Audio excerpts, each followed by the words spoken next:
We are now moving to our next panel, which is going to be about use cases. So stay tuned. We'll soon have our panelists to join us, and we discuss concrete use cases.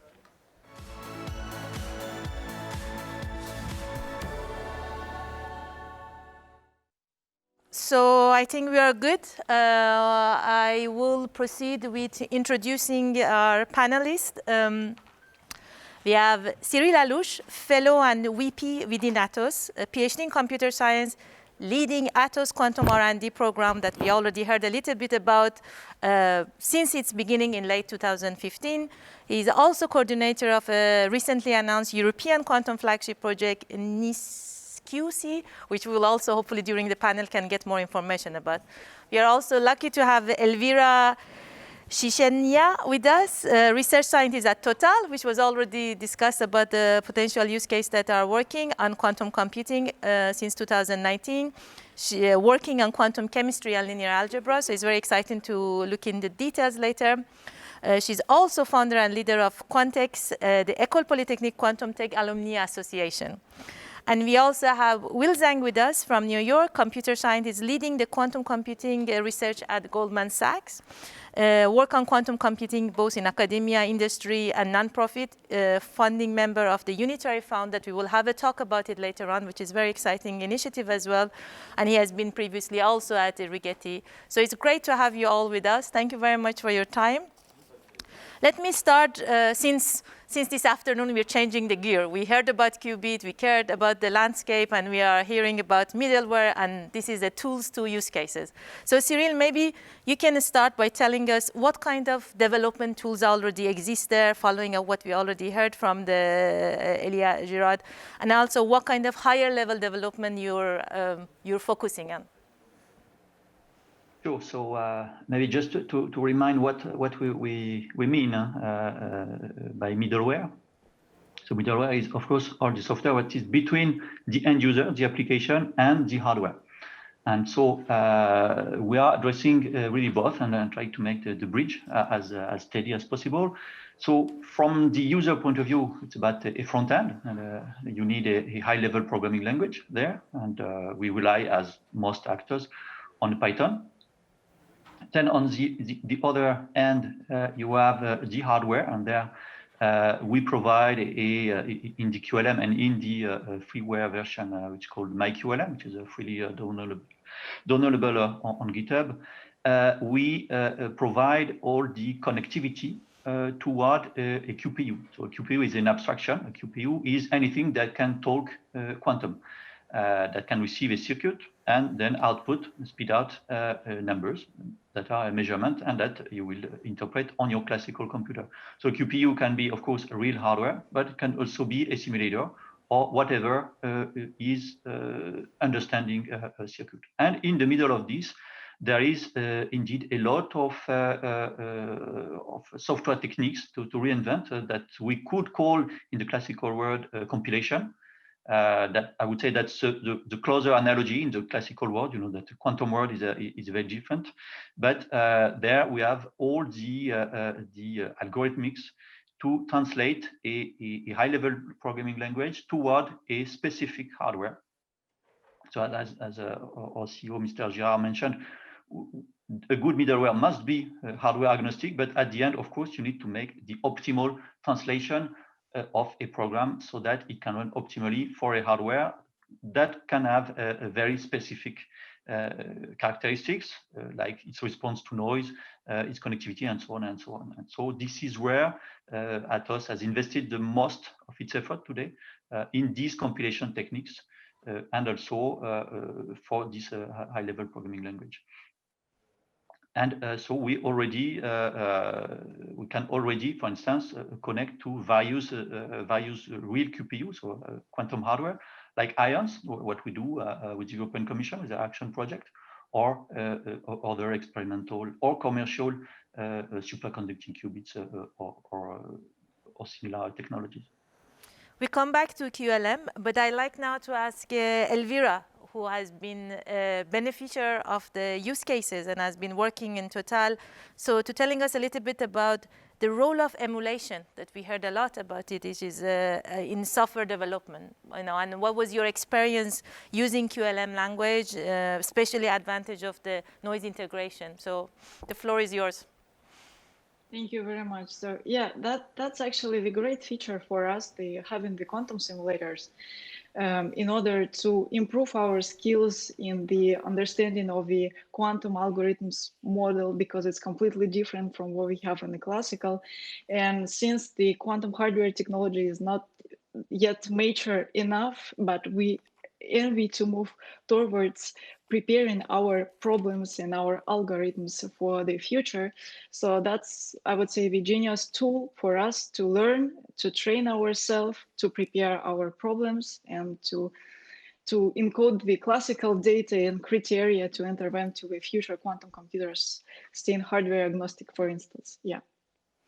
Great, thank you. So maybe it's a good time now that we briefly discuss about tools. We can come back again about the importance of tool during the discussion and question from China. But I like to also focus on application. Maybe Elvira, you can tell us how is quantum computing used today for physical simulation, which is something that you focus, in chemistry and in energy and beyond the various optimization tasks. So what is the application focus that you have been leading? And by the way, there was a question from the audience on exactly this case, is which kind of molecule are you simulating?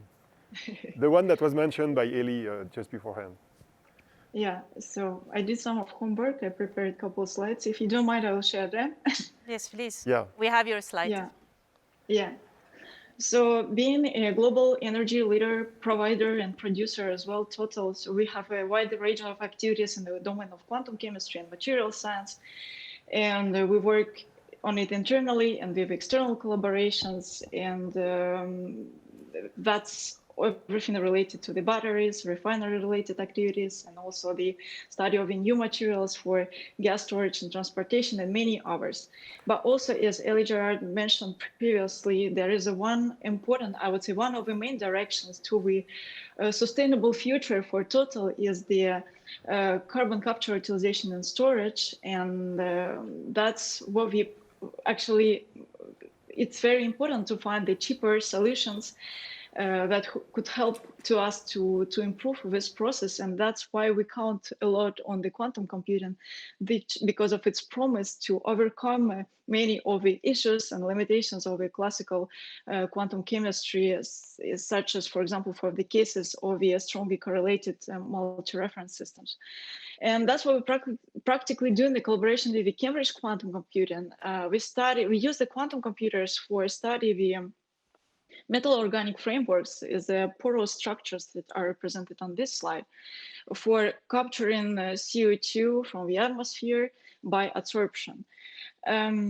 So these are actually very complicated materials because of their electronic and geometrical structure. So it's very expensive to tackle them frontally by the numerical means. That's why we need to find some of reliable techniques or approaches how to reduce this expensive computational cost. And for example, it would be practically very reasonable physically to reduce this problem to a study of the metal clusters on the surface of MOF, because they are principal actors in capturing the CO2 on the MOF surface. And the second, also, even if these clusters are smaller than the entire MOF, they are still quite complicated to be studied. And that's why we use the density matrix embedding theory that allows to us to divide this big molecule onto the small pieces or fragments of affordable sizes that we could tackle numerically by the quantum methods. So just without going too much in the details, the advantage of this DMET approach is that it ensures the strong entanglement between the fragments and the environment, and it allows to us practically to tackle such a complicated, strongly correlated structure as the MOS or the aluminium fumarate metal cluster, which is under study what we do now. So what we practically do is that we use the low-level classical wave functions in order to create this effective environments, and when we pass locally within each fragment by the high precise quantum methods, variational quantum median solver in our case, and we compute the energy of each fragment, with the hope, so the biggest success of these actions would be that thanks to the precision of the computations within each fragment, after summing, we could compensate the error of a fragmentation, and in the best case could be more precise than, for example, a large-scale classical method applied to the entire cluster, means without fragmentations. So the DMT fragmentation is done thanks to the platform Human, which is developed by CQC, and all the quantum computations for VQE within each fragment we do with our in-house solver VQE, and we do it on the Atos quantum learning machine simulator, which is of a big capacity and allow to us to tackle larger fragments. And that's the result that we practically obtain, is that thanks to the quantum method and precision within each fragment, after summing, we obtain the energy much better, much precise than, for example, application of the classical MP2 method to the entire cluster. And this is a very good starting point, and I would say a beautiful proof of concept and proof of the credibility of the model of this hybrid type of computations. So this is a starting point, as I said, and we move forward studying the interactions between the cluster and CO2 as a next step, which is more complicated because we need to involve the importance of the chemical environment surrounding it. So that is just one of the examples of the applications where we do internally and with our collaborators. Yes. That was great. Thanks a lot. So let's now move on, still on the application, but to finance. Maybe Will, can you tell us about first quantum application that you envision in finance? In particular, what do you see the existing quantum computer, the Nisk device, are they sufficient for the task that you have been exploring within Goldman Sachs, or is it more long term? So, if great. And first off, thanks for inviting me here. It's been, we're really excited to see how much globally the quantum computing industry has started to turn towards the importance of use cases.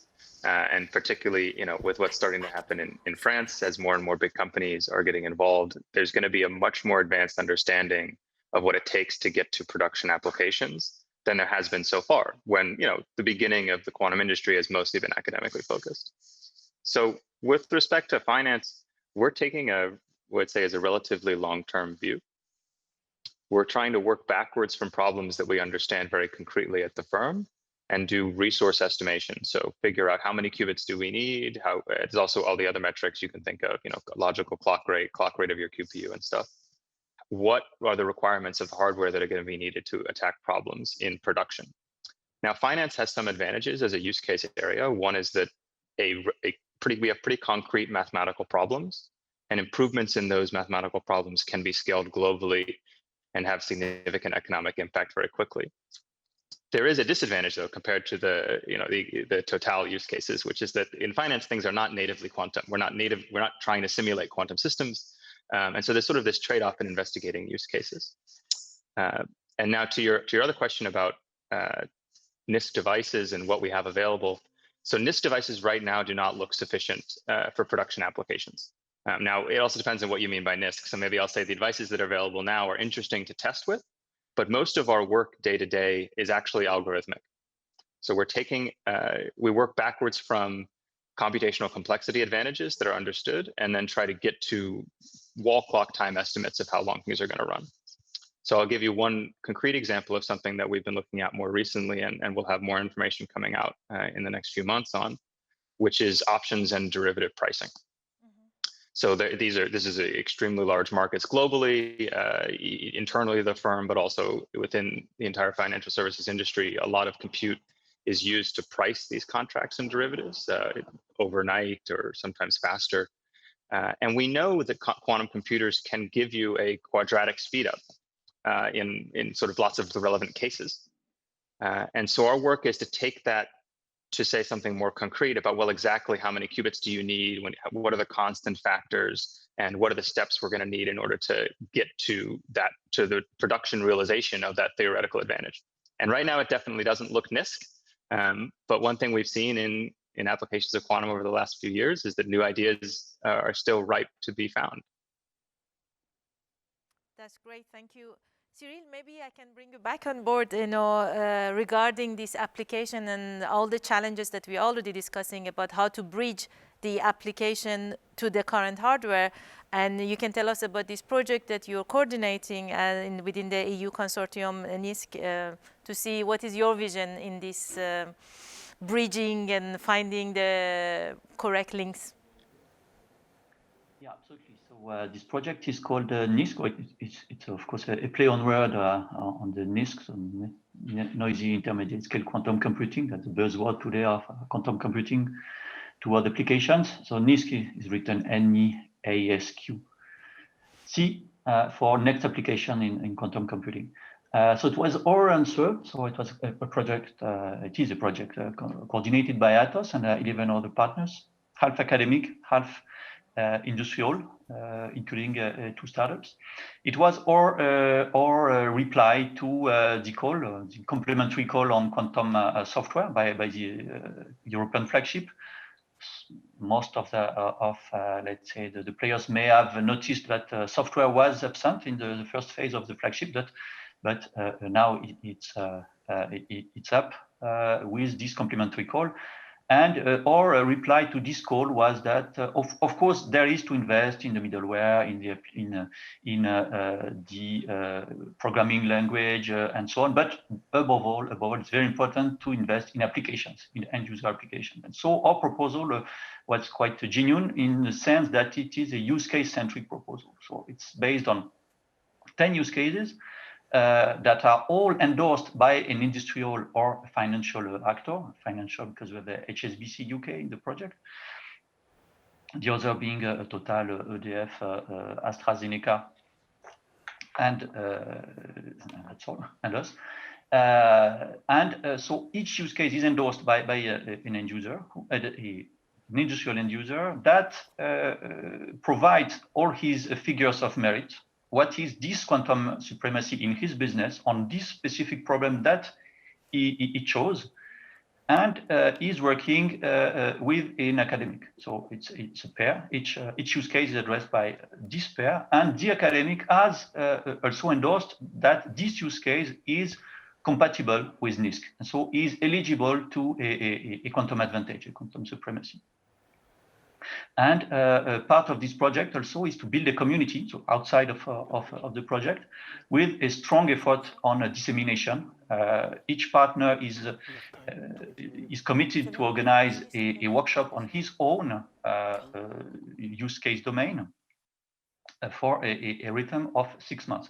One workshop every 6 months to help disseminate, and also to provide, each partner is committed to provide libraries, open source libraries, which is also today on the roadblock of quantum computing for applications, because you may find quite a zoo now, we can say quite a zoo of programming environments, but when it comes to technical libraries, there is not much. There is not enough for end users today to start experimenting.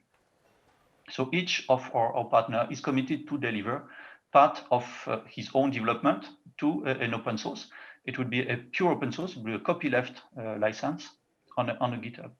And so the project will last 4 years.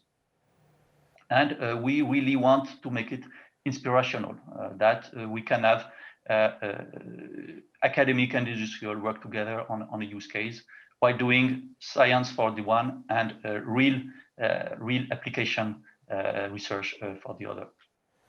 I have a question for both Elvira and Will. And it comes out of some of the questions we have online. It's where are we today with regards to what we can do with existing algorithms? So with Total and in the finance sector, are we starting to reach a quantum advantage or not? And what would be required from the hardware side to reach that threshold, which may be different across the applications? And maybe some applications are more demanding than others. So maybe start with Elvira. Yes, so I think I've already started to answer this question a little bit. So we converge in this opinion with our collaborations that collaborators that in this Nisk era, the probably best strategy would be to create more hybrid approaches in order to exploit maximum the potential of the classical machines and quantum machines and move towards more complicated use cases and applications. And that is what we practically do within our project and with our collaborators. So answering the question about the application, so quantum chemistry, I would say it's kind of the first domain, which is, I mean, the closest in terms of a quantum advantage, but there are many other domains of applications which are maybe would be more far, and mainly because there is still this problem of state preparation or how to encode the classical data and make them and enter them into the quantum computing. This is problem that we have in linear algebra because we have many different matrices or vectors or whatever. And this is also the problem of the optimization domain where we have even the objective functions that we need to optimize if we're speaking in the context of variational algorithms, but how to enter the classical criteria into these objective functions so we can read them by the quantum computing. This is kind of a big problem. So there is a huge community of quantum researchers who work on these problems as well. And I think hardware providers will still have time to prepare. Yeah, let me rephrase the question with a more specific example. Let's take Pascal. And their cold atoms, which can be used as a quantum simulator. They have announced recently that they want to reach a level of 200 of those qubits. So what do you think would be, it's maybe a naive question, but what would be the size of a molecule that we would simulate with such a hardware? Do you have an idea, or is it difficult to assess? Is it difficult to assess in the sense that it means what problem you want to solve? If you want to simulate the ground state energy, this question was already answered by Gerard. He said like with 50 qubits and you can go up to very complicated quantum systems. Our metal cluster is in the very smallest basis is 288 qubits in the very smallest basis, and it's not even entire MOF itself. But thanks to the different classical techniques, we can reduce this computational cost. We can freeze orbitals and reduce the number of qubits required for the computation, etc., etc., etc. So these are assumptions that will probably move you a bit far from the precision. But this was always the question between the cost and the accuracy. So that's the assumptions that we need to assume or not. Yeah. Okay. Same question for Will. So could you say that today you are able to use quantum computing for production grade application, or are you on the path to reach that level in a couple of years? Where are you exactly? Whatever the technology, so whatever the solution. We're not at production now. And in fact, across a few metrics, our best understanding is that we have some orders of magnitude to go. So maybe rather than talking about timeline, I can talk about sort of the stages that it looks like we need. So right now for financial application advantage, it looks like we need significant error correction, and we need to scale up that a number of logical error corrected qubits, several orders of magnitude. An additional thing that we need to think about is the overhead of that error correction. So some current schemes, assume that you can scale out a large number of extra qubits to reduce the number of errors, so you have a good number of logical qubits, but they don't take into account the impact you're going to have on your clock rate or your time to solution. And so maybe those three things: implementing quantum error correction, scaling up logical qubits, and having faster performance of logical quantum computers are three challenges that we see right now for applications. But one thing I want to mention too is we're really early in understanding the algorithmic and software requirements for Advantage. We're going to see lots of improvements there as well. I mean, I think we've really done the first estimate of how many quantum operations of qubits you need for derivative pricing that anyone's ever done. And the first one's not going to be the best one, and many tricks will be developed. And so I think the theory will also improve to match the hardware. I guess that's a good transition to my next set of questions that I had. Exactly. So it seems not just the number of qubits that we need to improve, it's not just the quality of qubit that we need to improve, but it's the matter of skill and collaboration that we need to improve. So maybe I let you continue with that, Will, in order to see that exactly what kind of collaboration need to be expanded to bring more interesting use cases, what kind of program of skills development that you can envision. And then I like to ask all the panelists to answer the same question. Yeah, and I think it's very important for end users to get involved at the academic and research level. So we talk directly with academics. We have PhD interns. We're part of one of the National Quantum Initiative centers here in the US, which are the recently announced sort of big research centers. And the reason to do this is that the use cases, maybe to say it this way, hardware architectures and roadmaps are not fixed in stone. And the sooner we understand what's required for valuable markets, for valuable applications, the sooner and more concretely we understand those use cases, the sooner we can give them to hardware providers, people working on roadmaps, to scientists to start tracking how to attack those use cases. Because sometimes when you look at, even if some roadmap, you want to be building towards something that is a useful application. And the sooner we can get involved in talking with startups, industrial players, academics, so that they understand those targets, the better. And for anyone who has a use case, I would advocate that. We have two questions from the audience for you, Will.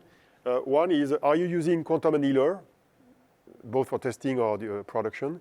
And the second one is, I forgot, so I got to look at my So you interrupt my question and you don't even remember a question. No, Forget it's about connected. Olivier, It's you connected. stick to my question. It's connected, it's connected. Yeah, are you using quantum computing for other applications which would have maybe a more mass market appeal in the finance business?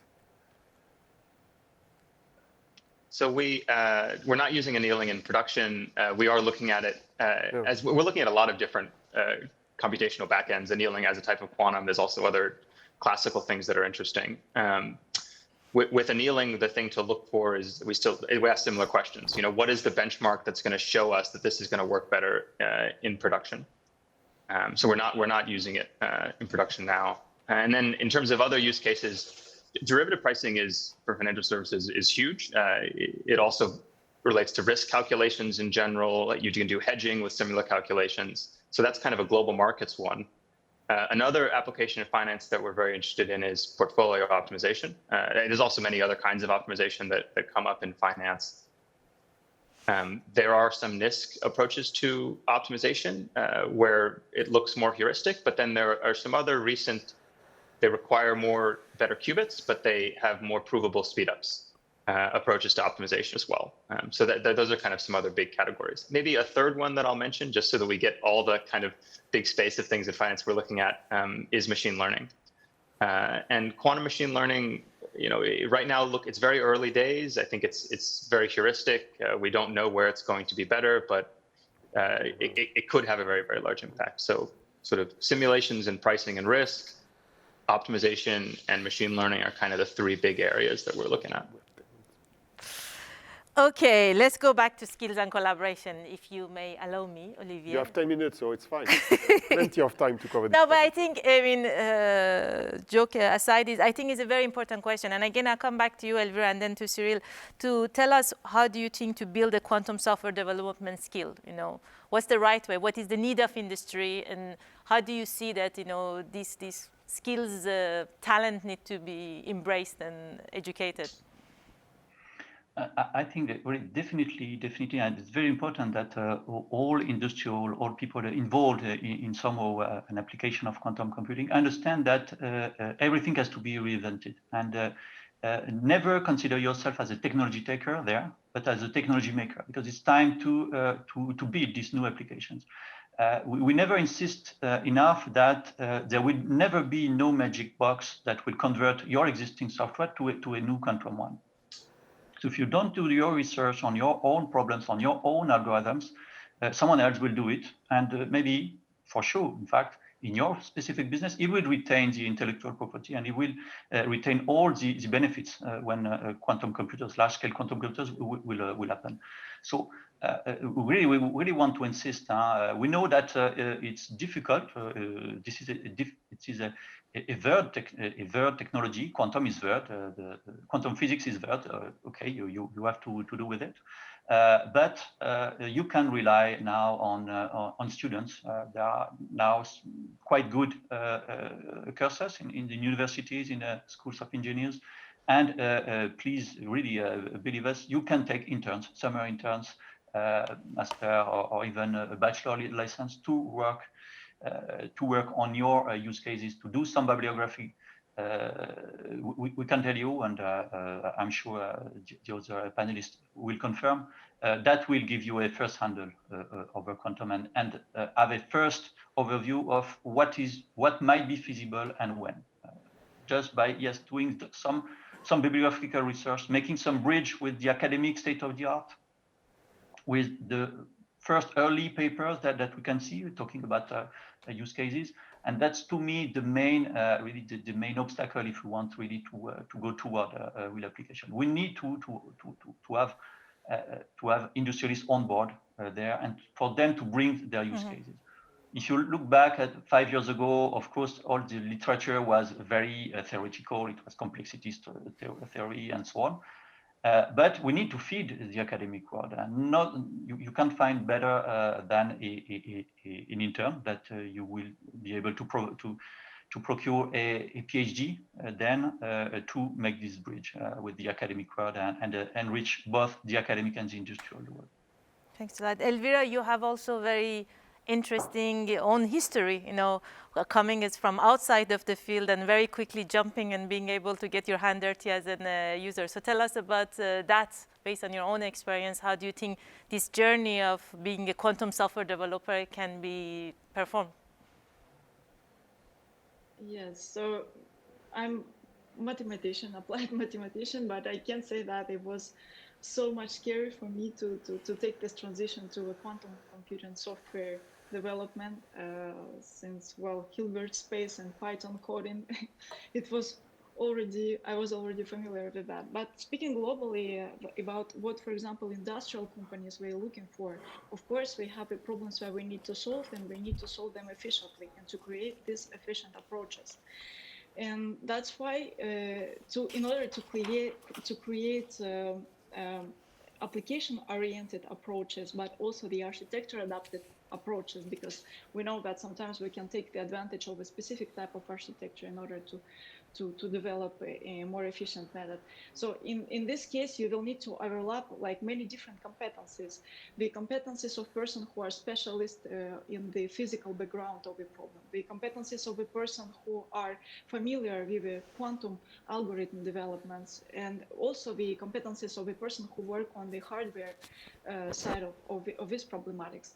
For instance, we are a bit young, so probably it will be difficult to find a person who has a high level of expertise in all these three domains, but we educate ourselves and all the resources are available so we can move forward.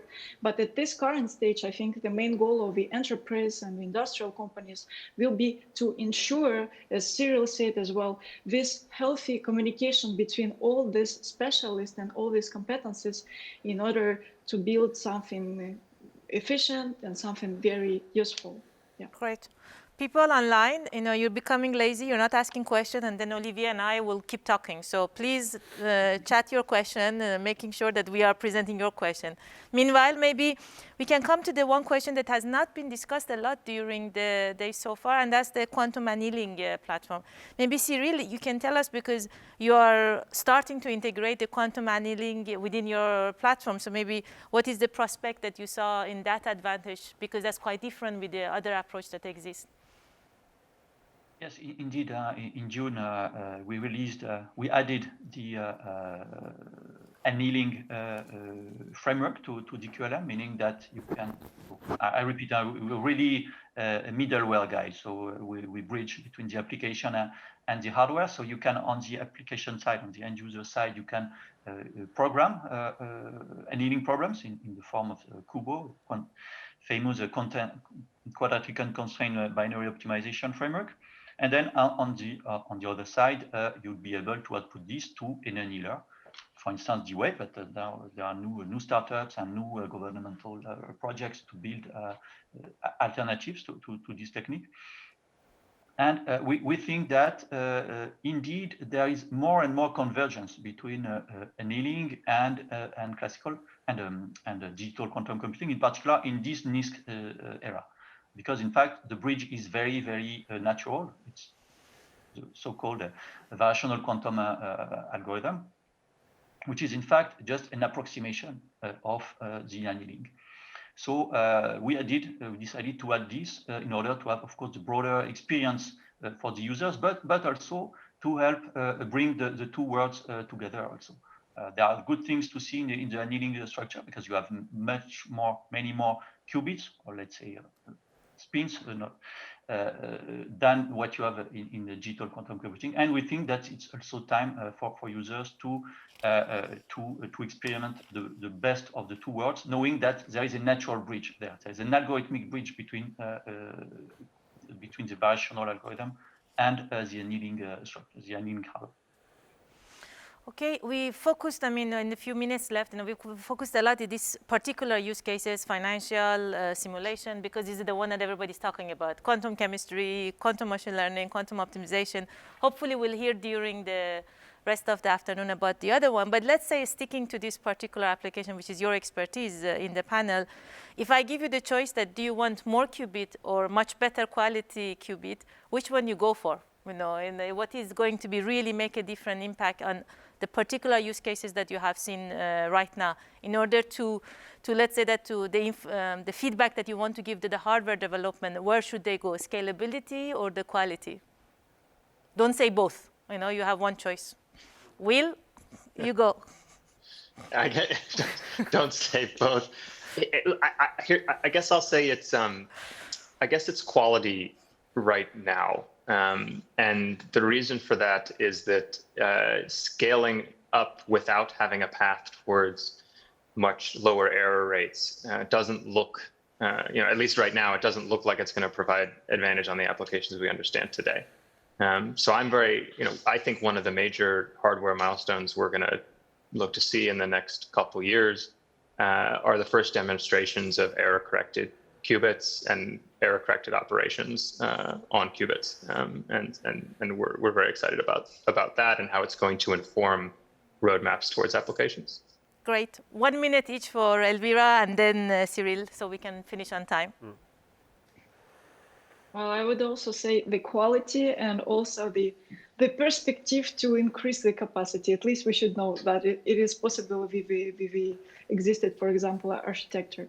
Because yes, for instance, we are very small in terms of the number of qubits, and at least we test with small tests what we do now in order to understand that the technology works and that it gives the results, and these are that precise results that we are expecting from the quantum computing. So in order to obtain this proof of concept, at least the small machines, but with a good quality qubits, that would be quite beneficial, I think. Great. So maybe we wrap it up because we have another use cases are coming on distributed computing, which Olivier will lead. Thank you very much again, our panelists, for an exciting discussion and concrete use cases. So stay tuned for the next session.